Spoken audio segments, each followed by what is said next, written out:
Hello and welcome to North Country Matters. My name is Donna Seymour. I am a member of the St. Lawrence County League of Women Voters, one of the civic partners for our show. My guests today are my old pal, Kathleen Stein, who is the president of the St. Lawrence County League of Women Voters, and Aveline Hellings. She's a junior at LaFargeville Central School, and she was our league's 2025 Student Inside Albany conference attendee. Welcome to you both. I am excited to have a chance to talk to you about Students Inside Albany. Good to be here. So, Kathy, let's start by telling folks what Students Inside Albany is, because it's a special program of the League of Women Voters of New York State. It surely is. The Students Inside Albany conference has been sponsored by the New York League of Women Voters of New York State Education Foundation for 25 years now. The program is designed to increase students' awareness of their responsibility in representative government and to provide the tools necessary to meet that responsibility. This interactive conference brings together high school students from all across the state to learn about New York State government and about the process by which citizens can participate in the policymaking arena, something that is central to the League's mission. It is, and New York State has rather a Byzantine legislative process, so it takes a lot to figure out how to make it work. So thank you for that. So what are the learning objectives of Student Inside Albany, Kathleen? Well, the first goal is to increase students' understanding of public policy in New York State. Part of doing this is to increase their understanding of the roles of the various forces which seek to impact New York State legislation and policy development, policy enactment, and policy change. The second goal is to promote increased understanding of the New York State legislative process itself, which, as Donna commented, is not a simple one.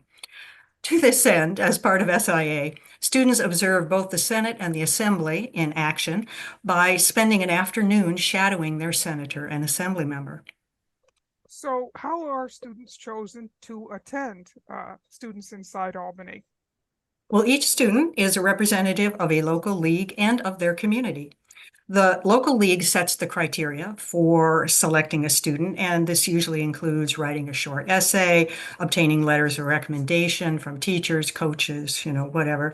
After the conference, participants may be asked to write about their experience for their sponsoring local league's news bulletin, or in the case of the St. Lawrence County League, to appear on North Country Matters. And among other things, these are ways to get the word out about SIA and, recruit the next cohort of participants. Okay, and so final question, Kathy, is there any cost to the student to attend? No, the League Education Foundation, along with our co-sponsors, pays for the entire conference, which includes lodging, meals, snacks. The local league that sponsors the student is responsible for arranging and paying for their transportation to and from Albany. So that makes it a great opportunity for students, doesn't it, Aveline? Yeah, So yes, it does. Yes, it does. So let's turn to you to talk about this year's conference, which you just returned from. You received glowing recommendations from your school community to be our candidate this year. And we are so excited that we had such a great candidate to start with. So what attracted you to the idea of the Student Inside Albany opportunity? So originally, I have to give a lot of credit to my history teacher, Mr. Sullivan. He's he's been my little spark into the role of government and just a normal person's life, and especially as a kid growing up nowadays, just learning about my involvement and everything that goes with that. But I was a part of this 4-H student government program through my local BOCES in Watertown.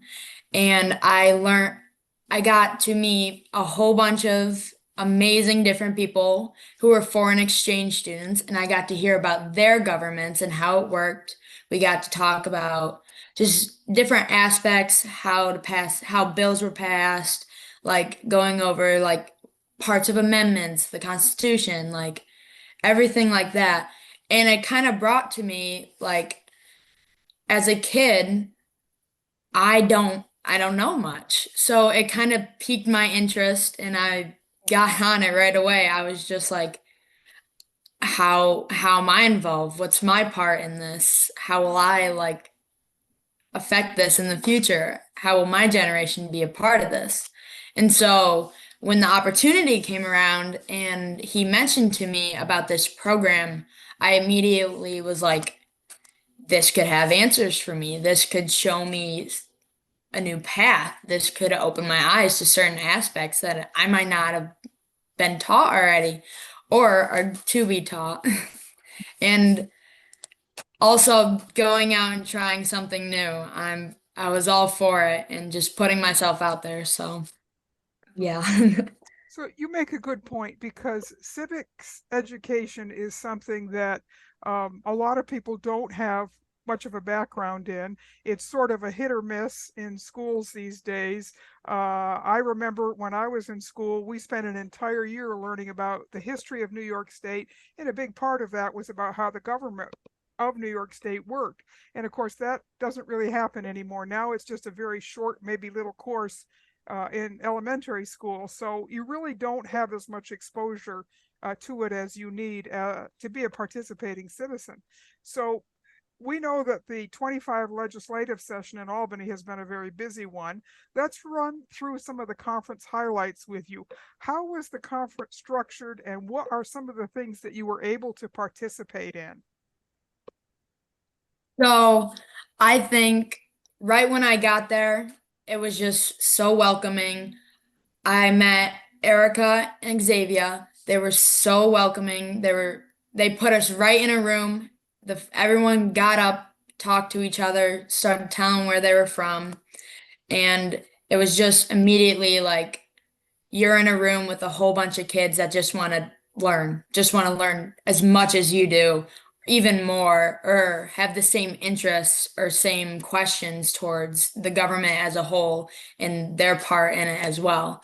So being able to talk to a bunch of kids who share the same ideals you do and same perspective was just kind of like really calmed me down because I was nervous going into it, I will admit.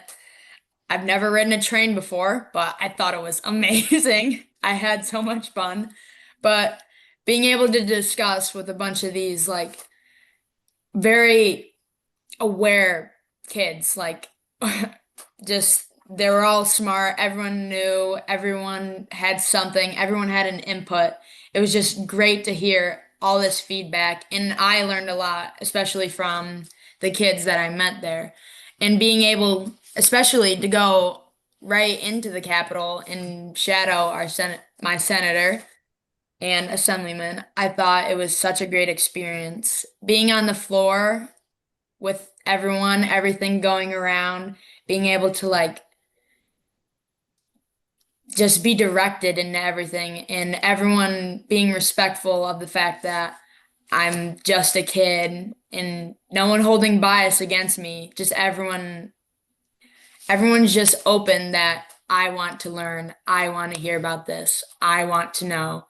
And I think that's what definitely got me through that day. Everyone just being open, all the different senators and assemblymen and women, they were just so open to me and just took the time to explain little aspects like going over lobbying or talking about the House bills. Scott Gray really helped me. He let me use his little iPad to search up every bill, anything I wanted to look at, and he was right there with me just to direct me in any way I was going. So you mentioned when you got there that it was Erica and Xavier who met you. Erica Smitka is the executive director of the League of Women Voters of New York State, and Xavier does our legislative or our legislative. Is that correct, Kathy? She's the legislative, She kind of organizes and manages right? a lot of stuff. Erica is often our lobbyist. Yes. So, and the other person that you mentioned, of course, was Scott Gray, who is your assembly member, and he covers part of Jefferson and part of St. Lawrence County. So, a good person for you to shadow as well. And what was day two like? What did that focus on? So day two was all about the senator aspect of everything. So when I went, it was basically the same thing. Got up in the morning, everyone got ready, we got together, and we got to walk to the Capitol, which we got to like look around Albany and see like cute little structures. It was amazing. I thought it was so pretty. And we got to walk to the Capitol, and you got assigned a senator. So I was assigned Pete Harkram. He isn't my district senator, but I did go along with four other students, and so we got to his office and we met some of his great colleagues, and they sat us down, talked about their experiences, how they got into where they are now, and just their thoughts. And they told us a little bit about Pete Harkram before he came in. And while I was sitting there, I was talking to one of the ladies, and she asked me where I was from, and I told her, and she was like, "Oh, aren't you supposed to be with Mark Walzek?" And I was like, "Yeah, but I guess it just didn't work out or anything." And she was like, "Wait, hold on. I'm actually messaging him right now." So like, so grateful. She reached out to him. She was like, "Hey, could you stop by? I have a girl who would really love to see you." And like, she's with me right now if you get time. So, and he did come, and him and his assistant James, I remember them from when we went down to visit. And the second he walked in the door, he was so like, long time no see, like just so welcoming, and just especially to all the other kids that were there too. But he talked to us for like a good 10, 15 minutes out of his busy schedule. So I will say thank you to that. And he talked to us for a bit. We asked some questions, and I was able to get a picture with him. So I was very grateful for that. And then he went on to his day. I was able to meet Pete Harkram. He's so cool. He talked to us about all the bills he passed. He talked about what his expectations are for the future, and how we could get involved with this, and what life was like in his eyes and his experience. And we talked for a good minute, and then we got to go down to the chamber while they had a meeting going, and we got to sit up there, and we got to watch, and we got to listen, see how they voted. Something I thought was very interesting is when they mention like a bill, or they're mentioning something worth voting about, that if it's a yes, if you agree, you don't do anything. But if it's a no, you just do a thumbs down, and someone just writes your name down. And it was so funny. I will admit, it was pretty funny to see a whole bunch of senators just like making any motion, putting their hand up in the air, just like, not that one. No. Or just pointing down, making gestures. But it flowed, and it was so structured. Like, it was impressive to a kid that it was just like so many people in one room. No one's yelling out. No one's talking over each other. Everyone's just respectful and is like, "No, thank you. Yes," or "I have a comment on that." And everyone was respectful of them. So it was nice to see like structure within like a a position like theirs that is very demanding and is very just going here and there and everywhere. And yeah. Well, that's actually good to hear because, of course, a lot of times in these contentious times, it feels like no one is respects what the other side has to say, and they don't want to listen, and they don't want to, they don't want to have a quiet conversation. So that sounds great. One of the other things that strikes me from listening to you is that um, they really come across as they're just regular folks, aren't they? They are. They're just trying to get through their day like anyone else. So that's another kind of a demystification that you're not sitting up like on a mountain making decisions. You're just actually going to work every day and talking to people about things that are important. So the last day of the conference is where the students are challenged to demonstrate some of their new knowledge about state government. What were some of the challenges that you received on that day? So one of the challenges was they helped us pre-register to vote, which I thought was such a great idea. I hopped on it right away. I was like, get pen and paper, send it over. And that was great. They also wanted, as like a main takeaway, they wanted us to obviously be involved, vote. If you do want to get into something like this, campaign, see how you could help, go to your local, like my municipal building, see how you could be involved, see if is there anything I could do? Is there your aspect seeing towards government? Is there anything like basically telling us to just be a sponge in different like environments like that, like asking different people in different positions that are also involved with the government and just to be an aware citizen by yourself because our generation coming in can make an impact. So it's up to us basically, and it's our responsibility as citizens. It is, and of course, one of the ways you can do that is by attending local meetings, everything from your Mhm. school board to your county board, maybe your town board. There are a lot of times where those people operate in a vacuum. No one from the public is actually there to ask questions or to pay attention to what's going on. So being an involved citizen and actually going to those kinds of meetings is an important thing that we could all do and do a better job of, isn't it? So, has this conference inspired you to take any personal action? So I've learned so much. It's opened my eyes a lot.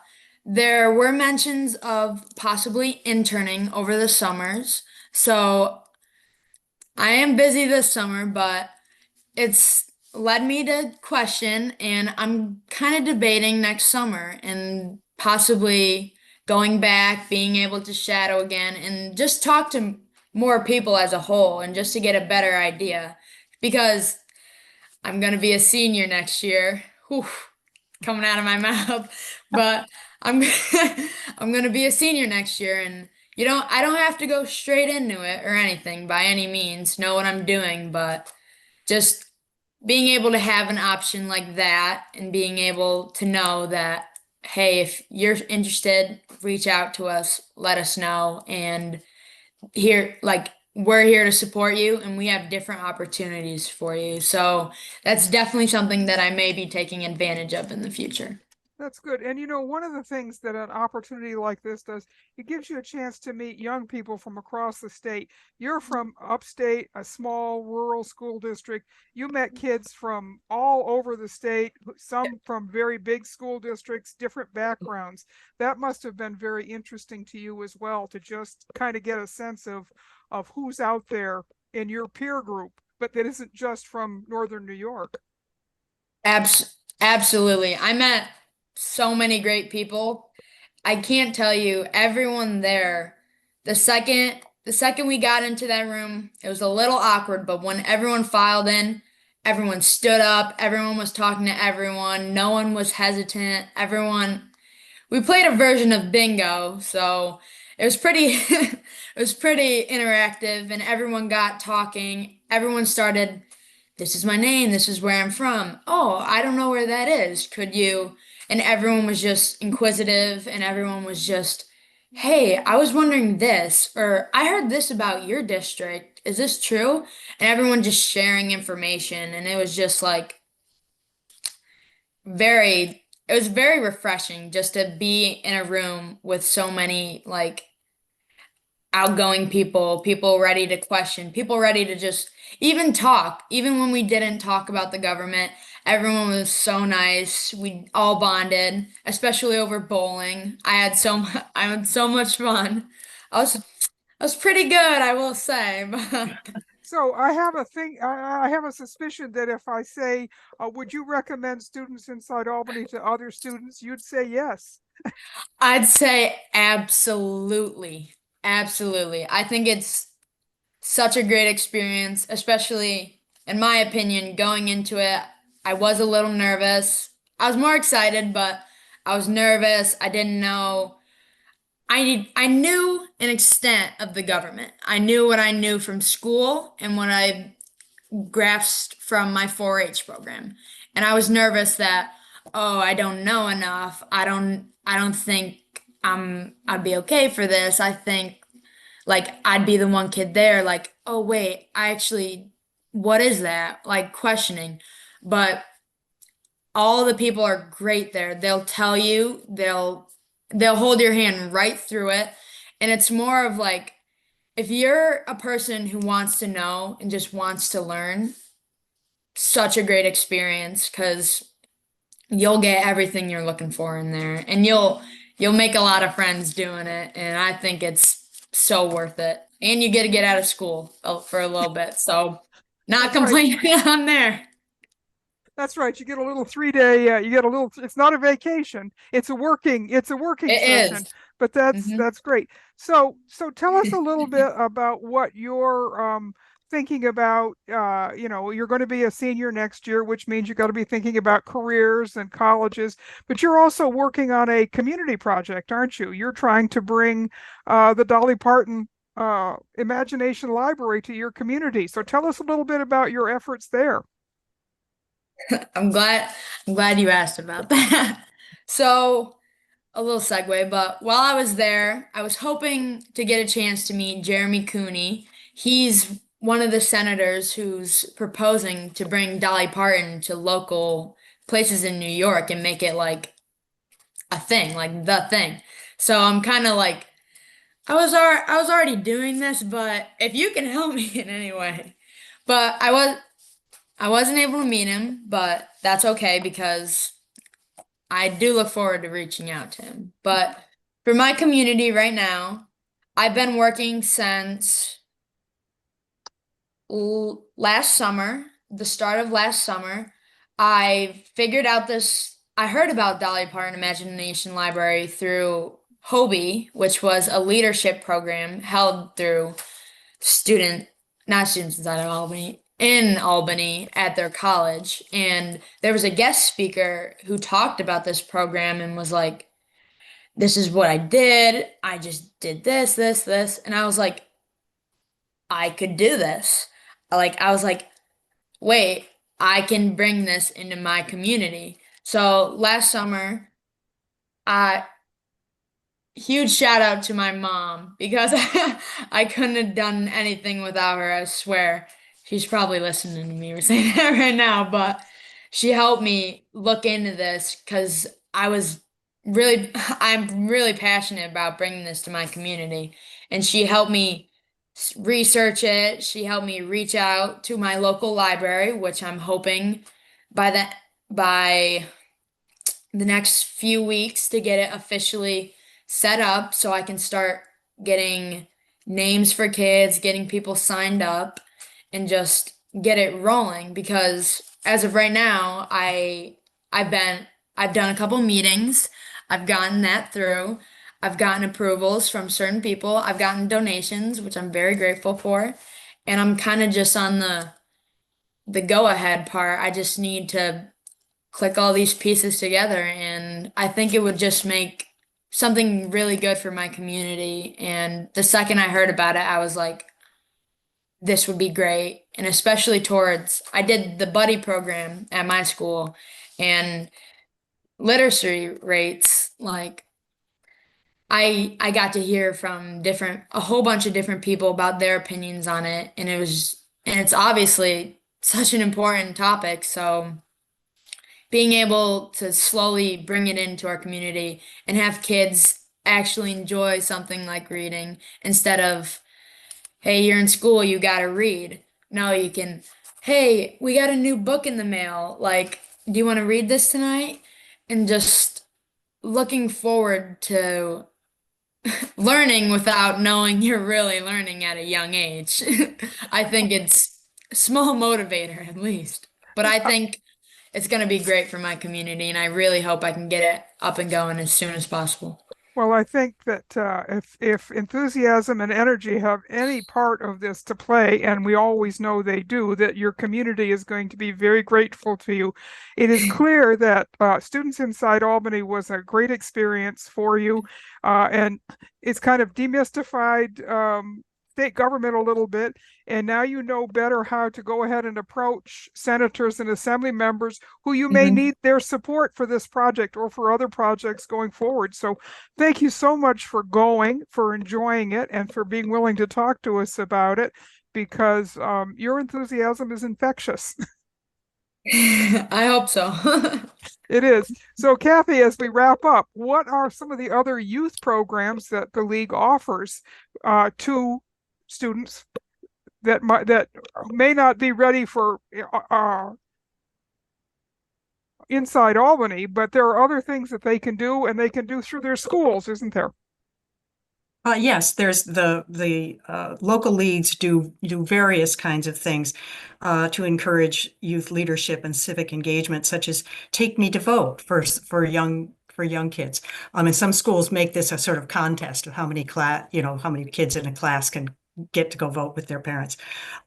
Student parent mock elections, Students Voting USA, and Running and Winning, which is to encourage young people to think of running for office in the future, which I certainly hope Aveline will consider doing. Uh, so yeah, there and various local leagues do lots of things. So You know, you speak about running and winning. One of the programs that is really great is to encourage young people to run for school leadership positions within their class. And I just read about a young man who was elected to his school board here in St. Lawrence County. He's a graduating senior, but 18 years old, but he just got elected to his school board. So there's lots of opportunities for even very young people to get involved in things like running for office. So by all means, think about that. So any, anyway, thank you to you both. This has been a fascinating conversation. We will definitely be looking for another student for the 26 Student Inside Albany program. So if you hear this and you're interested, keep that in mind. It's a great opportunity for you to go and spend some time in Albany with your peers from around the state and learn all about how to make New York State government work and work better. yes, indeed. No, this will be looking, all leagues will be looking for their 2026 participants in October, November 2025 is when we'll be starting that process. So, and Aveline, you were just perfect representative for us, and thank you so very much. And I just really enjoyed hearing you talk about it. Yes, that's absolutely true. So let me remind folks that these conversations are a production of North Country Matters. This show is a civic collaboration between the St. Lawrence County League of Women Voters and the Potsdam Public Library. Until next time, remember, our North Country matters.